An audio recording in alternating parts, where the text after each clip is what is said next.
ఇక విజయవాడలోని ఇంద్రకీలాద్రి కనకదుర్గమ్మ ఆలయంలో మహాకుంభాభిషేక మహోత్సవాలు వైభవంగా ప్రారంభం అయ్యాయి.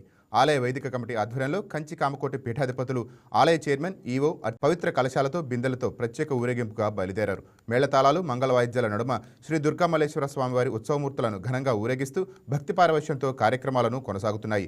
3 రోజుల పాటు జరిగే ఈ మహాకుంభాభిషేక మహోత్సవంలో చివరి రోజు అయిన 8వ తేదీన పూర్ణాహుతి సమయంలో పవిత్ర కలశాలతో ఆలయ గోపురాలు మరియు విగ్రహాలకు అభిషేకం నిర్వహించనున్నారు. అదే రోజు ముఖ్యమంత్రి దంపతులు కూడా ఈ మహోత్సవంలో పాల్గొనే అవకాశం ఉన్నట్లు ఆలయ వర్గాలు తెలిపాయి. స్థానాచార్యులు, ఈవోతో మా special correspondent Bindu face to face. కుంభాభిషేకం 2026 కూడా మనకు ఇప్పుడు ఈ రోజు నుంచే స్టార్ట్ అయింది. ఈ రోజు రేపు ఎల్లుండి పూర్తిగా కంప్లీట్ అయింది. ముఖ్యంగా చూసారు కదా, ఈ రోజు స్టార్ట్ అయింది. 3 రోజుల పాటు ఇదే కుంభాభిషేకానికి సంబంధించి వివిధ కార్యక్రమాలు చేస్తామని కూడా చెప్పడం జరిగింది. ఇది ఇక్కడ పరిస్థితి. వీడియో జర్నలిస్ట్ ఆదిల్తో బిందు, వైకే న్యూస్, విజయవాడ. విజయవాడ ఇంద్రకీలాద్రి అమ్మవారి దేవస్థానంలో మహా కుంభాభిషేకం జరుగుతుంది. ఇప్పుడే కలశాలను అమ్మవారికి తీసుకెళ్తారు. మనతో పాటు స్థానాచార్యులు ఉన్నారు.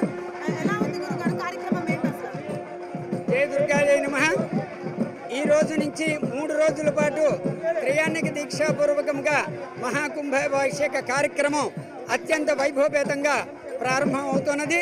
మరి ఈ రోజున సప్త నదుల నుంచి కూడాను మరి 12 జీవనదులు, మరి ఉపనదులు, మరి అట్లాగే 3 సముద్రాల నుంచి మనకి ఈ నీరంతా కూడాను జలం సేకరించి తీసుకురావడం జరిగింది. ఇవన్నీ కూడాను వేద మంత్రోచ్చారణల మధ్య నదీ పూజ ఇవన్నీ కూడాను నిర్వర్తించి మనం ఈ కలశాలన్నీ ఊరేగింపుగా అమ్మవారి దగ్గరికి తీసుకెళ్ళి అక్కడి నుంచి కూడా మనం అయ్యవారి దగ్గర కూడాను, స్వామివారి దగ్గర కూడా చూపించి మా యాగశాలలో మండపారాధన అది కూడాను చేసి ఈ 3 రోజులు కూడాను మూలమంత్ర హవనాలు, హోమాలు అవన్నీ కూడాను నిర్వర్తించడం జరుగుతుంది. మరి 8వ తారీఖు ఉదయం 9:34 కుంభాభిషేక కార్యక్రమం అత్యంత వైభవం.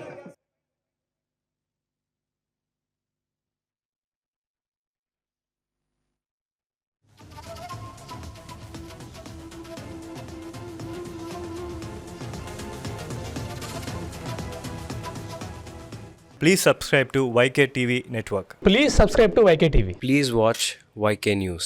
Don't forget to subscribe YK News channel.